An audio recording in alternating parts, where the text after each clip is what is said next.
साथियों नमस्कार।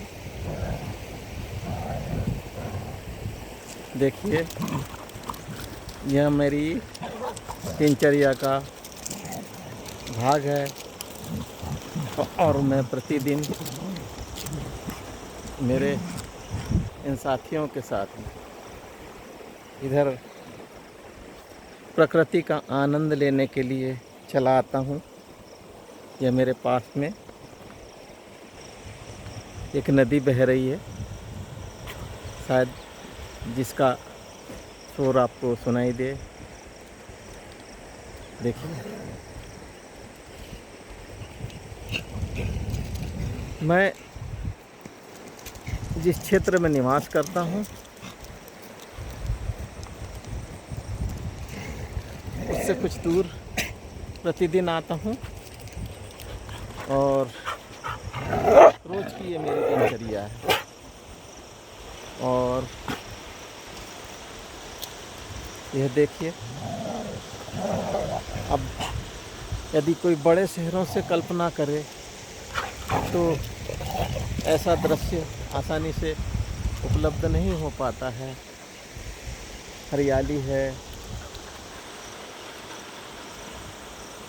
ये बहती हुई नदी है, ऊपर बदली से भरा वातावरण है और ये उन्मुक्त रूप से विचरण करते हुए कुत्ते हैं और कुछ पंछियों का शोर भी दिखाई दे रहा है यहाँ।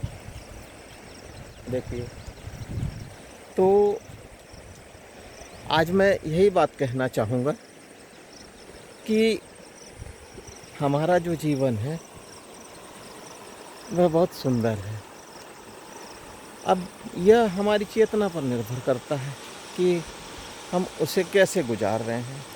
देखिए, मैं आपको इसके साथ ही एक आयुर्वेद का पौधा भी दिखाता हूँ। ये चट्टान है, मैं जहाँ बैठा हुआ हूँ, और इस चट्टान के पास में ये देखिए, ये पौधा है, इसे सहदेवी का पौधा कहते हैं और ये चट्टान पर उगाया है। देख लीजिए, ये चट्टान पर उगाया है। तो जहाँ जीने की लालसा लोग छोड़ रहे हैं, जीने के लिए संघर्ष कर रहे हैं, जहाँ पे मिट्टी का एक कतरा भी समझ नहीं आता है, वहाँ पर ये चट्टान पर उगा ये पौधा प्रेरणा देता है कि अपने औषधि महत्व को रखते हुए जिस प्रकार इसने अपनी पहचान बनाई है, वैसे ही हम विचलित होकर कभी कभी राह से भटक जाते हैं, परंतु जहाँ तक हम चाहें तो अपने जीवन को स्थिरता देने के लिए एकात्म चिंतन करें। और एकात्म चिंतन के लिए ज़रूरी नहीं कि हम किसी ऐसे स्थान का चयन करें जहाँ मतलब ये कह सकें कि कोई ना हो। ये प्रकृति का सामंजस्य हो सकता है जिससे हम अपने आप से बात करें। एकात्म का मतलब यही है कि हम अपने विचारों के साथ जुड़ करके जान सके, पहचान सके, क्योंकि हम अपने आप में पूर्ण नहीं हैं। और ये जो परासत्ता है जिसको प्रकृति में नित्य परिवर्तन हो रहा है, हमारी निगाहें जहाँ तक जाती है वहाँ तक हम जितनी हमारी चेतना कार्य करती है हम उसके अनुरूप ही देख पाते हैं, और जितनी हमारी समझ होती है उसके अनुरूप ही हम उसका आकलन करते हैं। यह ज़रूरी नहीं है कि हम जो समझ रहे हैं या हम जो समझाना चाह रहे हैं बस सामने वाले व्यक्ति को समझ आए। हम एकात्म की बात करते हैं तो एकात्म में एक लयता होती है और स्थिरता होती है। हम अपने आप को समझने की पहल करते हैं कि हमारे विचार में जो उत्थान होता है, कभी जो आवागमन होता है, उतार चढ़ाव आता है, हैं? वो उनसे हम उतने प्रभावित ना हो पाएँ, और हो भी सकते हैं, क्योंकि जीवन में उथल पुथल लगी रहती है। अभी जो क्षण चल रहे हैं ये गुजर जाएंगे, ये ज़रूरी नहीं कि ये स्थिर बन के रहें, और कल जो था वो भी गुजर गया है, और आने वाले कल के प्रति हम आशावान रहते हैं।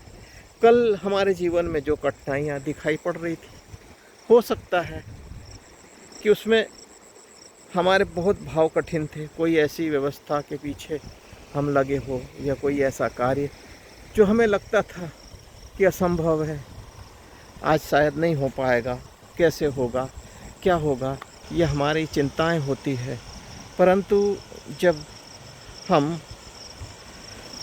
सारे दिन में सामने की परिस्थितियों के अनुरूप उसको अंजाम तक पहुंचाते हैं, और रात्रिकालीन जब अपनी शैया पर जाते हैं, शयन कक्ष में जाते हैं, निद्रा में जाते हैं, तो निद्रा हमारा प्रतीक है कि हमने सारे दिन को विजय पा लिया है, हमने सारे दिन को अच्छे से गुजार दिया है। हमें जो निद्रा का स्वरूप प्राप्त होता है, या निद्रा प्राप्त होती है, निद्रा का तात्पर्य यही है कि जीवन में जो भी आज की कठिनाइयाँ थी, आज के कार्य थे, उनको हमने अपनी क्षमता से संपन्न किया है। अनिद्रा का तात्पर्य यह है कि कोई ऐसी चीज़ हमारे मानस पटल पर जो सतत हमारे अंतर मन को चोट करते रहती है, जिससे हम उबर नहीं पा रहे हैं, और यही हमें इस प्रकृति से सीखना चाहिए। हम रोज़ यहाँ आते हैं, यह दृश्य हमारे मानस पटल पर अंकित है, परंतु इसमें भी जो घूमने वाले छोटे छोटे वस्तुएं हैं जिन्हें हम निहार नहीं पाते, हाँ, ये नदी की तरह जीवन को माना जाता है। और जाते हैं हम गंगा में, यमुना में, और भी पवित्र नदियां हैं, लोग स्नान करते हैं। जब हम उन नदियों के किनारों पर जाते हैं तो क्या देखते हैं कि अथाह भीड़ श्रद्धा के साथ उसमें आस्था की डुबकी लगाती है, और अपने जो मनोभाव है उसको तिरोहित करती है, और इसके बाद अपने आप को धन्य महसूस करती है। मगर प्राप्ति की बात करें तो हमें वहाँ क्या प्राप्त होता है, सोचने वाली बात है ना। हाँ, तो चूँकि कई लोग पूरे जीवन संघर्ष करते हैं और कहते हैं कि काश जीवन में एक बार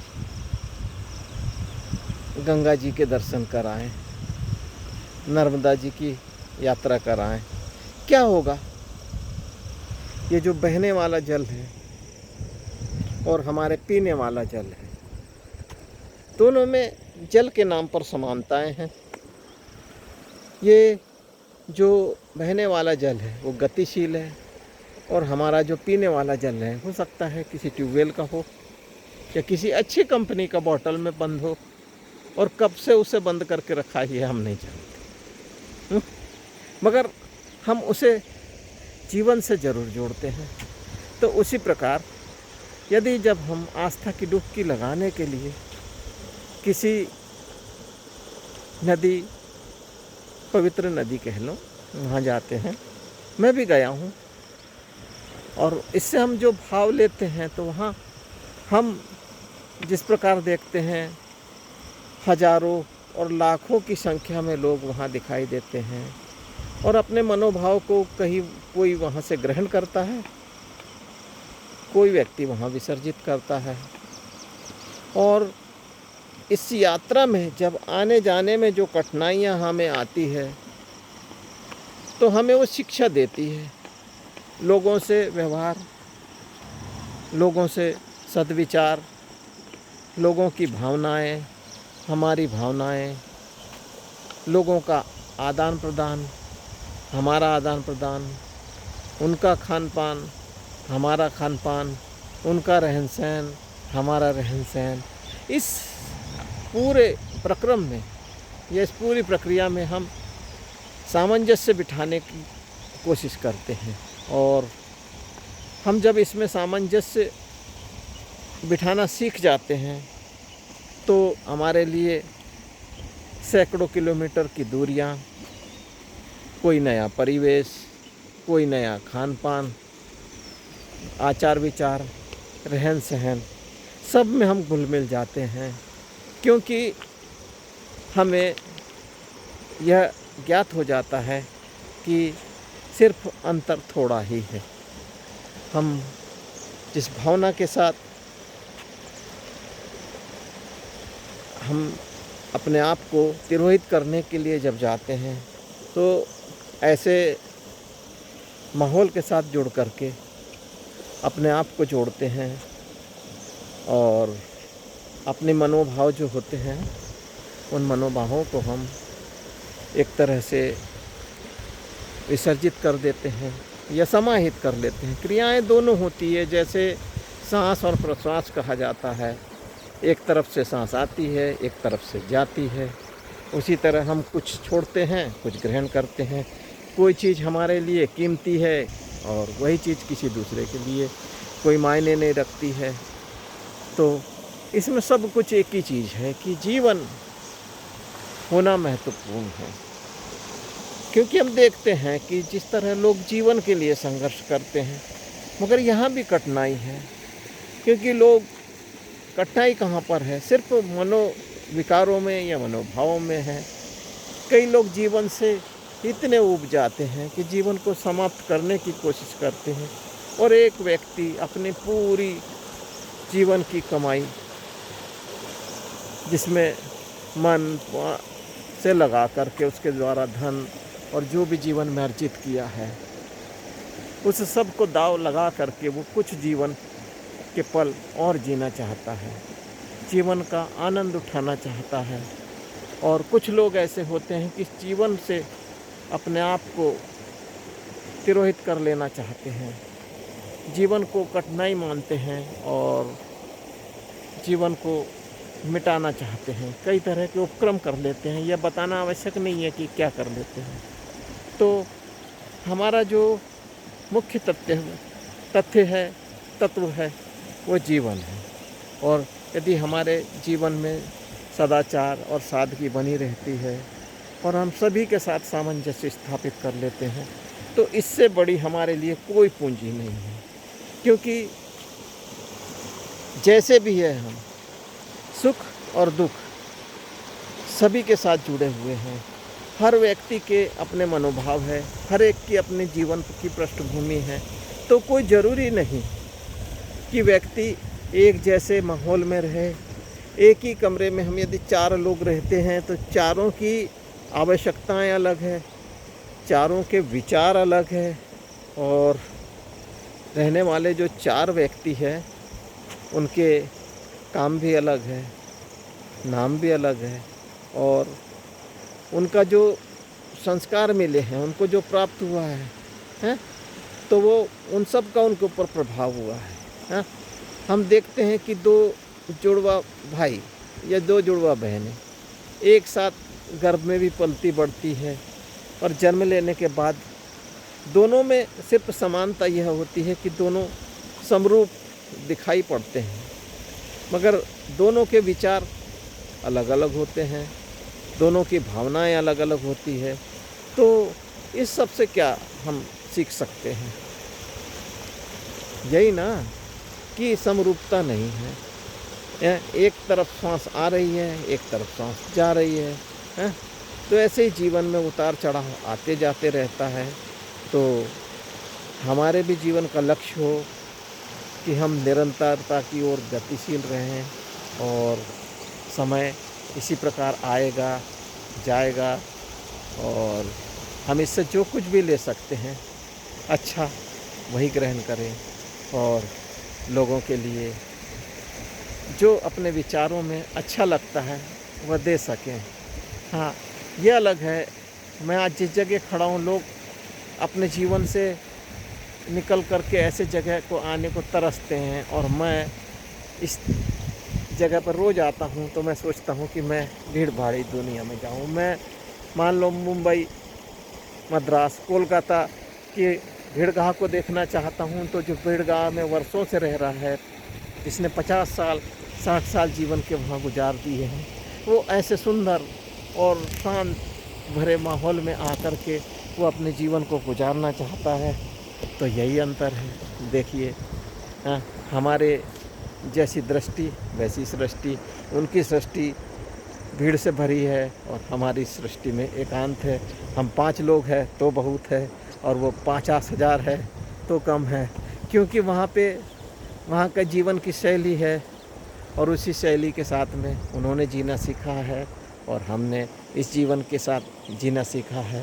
तो हम सभी समझौते के साथ समझौता करते हैं और ऐसे जीवन के पथ पर आगे गतिशील होते हैं। तो ठीक है साथियों, मेरी बातें आपको कैसी लगी?